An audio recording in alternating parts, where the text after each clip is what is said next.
welcome to my channel. Today we're going to talk to you about some of the different gods. This is a follow-up on the previous video of the goddesses. Now once again, I'm not giving you all of the gods, all of the pantheons, trying to teach you some more what we call pagan DNA, lineages of gods. So this is just to kind of get you an understanding of how some of them are really the same. They're just kind of the difference between you and your however many great-great-great-great-grandfather. Okay? So let's get into this and see if I can either give you some understanding or confuse you a whole lot more and send you down another rabbit hole. So here we go. All right. So names of gods. Now what we're going to be dealing with today, this is our pantheon or era. We're going to be dealing with sun gods and gods of the underworld. Okay, so you'll notice from the goddess we have a lot of the same ones.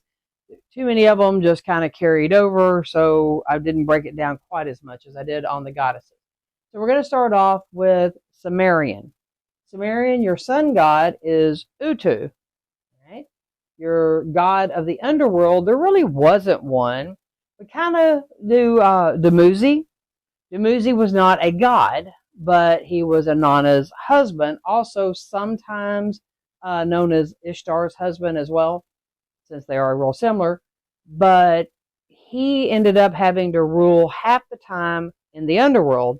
That's a really cool story of Inanna's descent when she went down to the underworld to try to claim the underworld from her sister Ereshkigal. Got caught, died, got, saved, resurrected 3 days later. Does that story sound familiar? Anyway, and when she came back up to Earth, and the deal was somebody had to serve half of the time. Kind of like Persephone serving half the time in Hades. So, everyone was in their mourning gear except for her husband, who was dressed to the nines and kicked back thinking, oh, I got it made now. Well, so she chose him to be the one to take her place. So that's why he is kind of in the underworld, but not necessarily a god. Okay, so he's not necessarily somebody that we worship. But just so that you understand why I have him listed here. Now in Akkadian, it is, for the sun god is Shamash. Okay. There was not anybody that, I've ever found listed for the underworld under the Akkadian. So it may just still, stem down. If you know of something, please feel free to share it. I appreciate all knowledge. I don't know it all. So, and once again, this is supposed to be my husband's teachings, but he refuses to be on camera. So here we go. Babylonian, under the sun god, we have Ashur. Could be Ashur.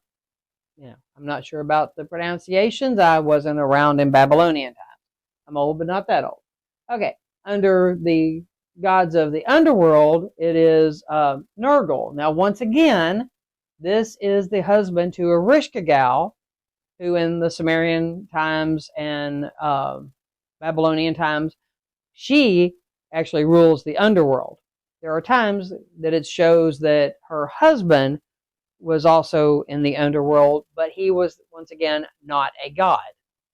It's kind of like the kings and queens, just because you marry a queen doesn't make you a king, and vice versa. So, all right, so in the Canaanite, we have Shippish, or your sun god.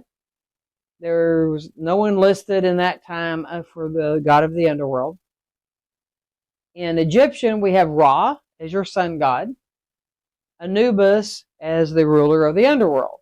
Now understand, the underworld is not quite the same thing as Christian hell. So, in Norse, we have Sol for the sun god, and no one listed as the underworld. In Greek, we have Helios for the sun god, Hades for your underworld, Roman, Sol Invictus for your sun god, and Dis or Pater, could be Pater, for the underworld. In Celtic, we have Lug, and if you remember for our Sabbats, or if you know about our Sabbats, we haven't got to that one yet in my particular videos, but Lug is the god that is worshipped at Lughnasadh or Lammas. But Lughnasadh is why it's called that. And underworld, we have Erewhon or Arwen. Christianity, we have Jesus, and I'll explain why he's the sun god, and Lucifer for the underworld. And remember, Lucifer and Satan are two different entities, and Satan actually falls in a different lineage than these. So now, the reason that these are sun gods, and the reason of having Jesus here and where the confusion comes in, they are usually depicted with a disc on their head. Let's see if I can kind of squeeze in here. All right. So up here will be a disc, and it represents the sun. Okay. That's why they are referred to as sun, S-U-N gods. Where people got things confused in Christianity and making Jesus the Son of God is simply a vowel misrepresentation. Jesus is a sun god, okay, just like the rest of these. Spelled S-U-N, not S-O-N, and he is a sun god, not son of God. So I hope that helps to clear up some of that for you. Now, once again, there are other lineages. You know, we have gods that are, you know, it's like the god of the wild hunt, which is Pan, Cernunnos, and Hern. And that falls with your Robe, which is your young, you know, little mischievous type god, which would be Pan. Okay, him and his panpipes. Cernunnos is the father aspect, and Hern is the sage aspect, or the grandfather. Okay, so we have the young, the father, and then the grandfather. And so, you know, there are various different lineages, just like there are with people. Even though we may all go back to one place, okay, there's, as these lines come down, there's different lines of different aspects.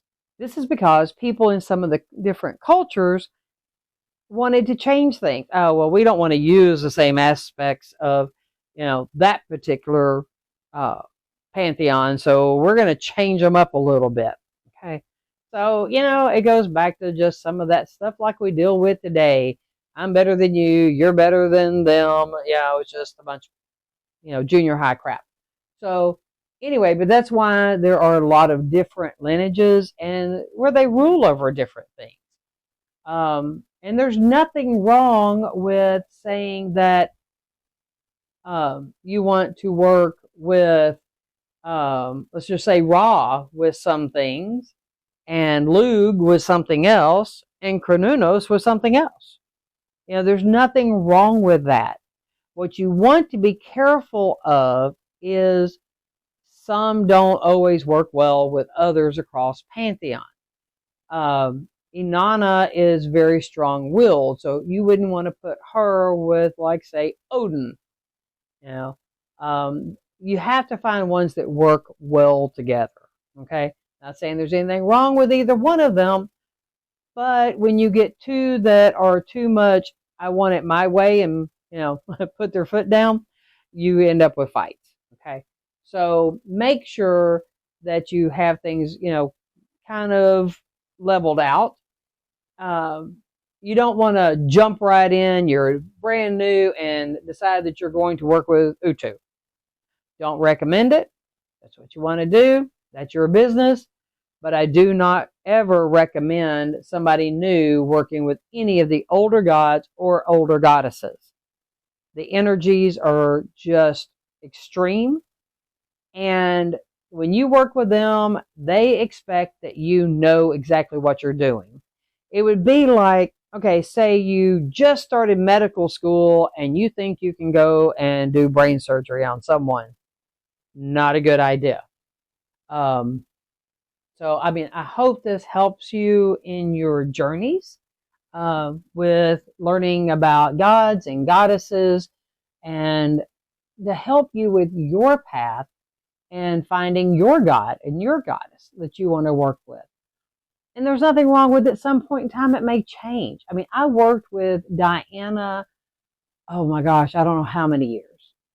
Inanna came to me, and it took me, I'm going to say 5 years, 6 years before I gave in. I didn't know enough about her.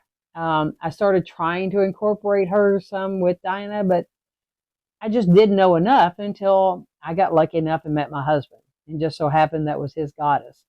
And so by us talking and him explaining to me, because the only thing I ever knew about Sumerian was one person who actually used that word or that culture to make an excuse for his dark ways that he did things.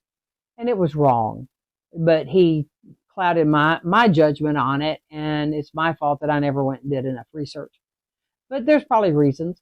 My husband was able to explain a lot of it to me, and that's when I finally fully gave in to Inanna and chose her as my crone goddess, because I was getting around that age of having my croning. And yeah, there is a big difference in the energies. Yeah, but that doesn't mean you want to run out and experience it, because if you choose somebody like Inanna as your first goddess, or Utu as your god, and you have them invoked into you, you might run and never look back. Okay, so and don't test this.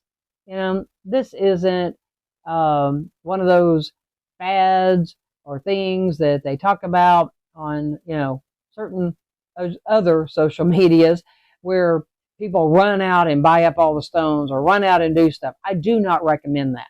Okay, I am not giving you this information for you to run out and try it. You will seriously regret it. Sometimes they may not even come because they go, I don't think so. You're not ready for me. Okay. Sometimes they go, oh yeah, here I come, because I'm going to teach you a lesson. So don't do it. You're not going to run out in the street with a 18-wheeler barreling down on you, or go stand on the railroad tracks with a train coming. So don't call in gods or goddesses that are not right for you. Do your research. Make sure that they're wanting to come to you. I mean, there are meditations. There's a lot of different things that can be done, to help you with that. But you'll know if they're wanting to work with you or not. And a lot of times they choose you. So take your time, listen, and, don't just jump in with both feet and think you've got to go back to the most ancient, because those are usually reserved for more of your crones and sages. For men, it's a sage once you reach that age, around 50-ish, So, okay, well, I hope you enjoyed this. I hope you learned something. I'm sorry about the rabbit holes, and it may send some of you down trying to research, but research, don't get too caught up in it, but do some research. Make sure that you're getting proper information. There's a lot of false information out there. There's a lot of that information that's going to make you want to cut out paper dolls to try to make sense of it, and it's not going to make sense. It's going to get more confusing. So, due to people asking about these sorts of things, I wanted to at least give you a baseline and kind of a general understanding. If you've ever done genealogy, then you know what it can be like in trying to find this line. This one goes over here, then that one goes over there, and something goes over here. They go all kinds of directions. And of course, in those trees, we really want it to. So anyway, everybody, I hope this helps you, and do your research before you choose.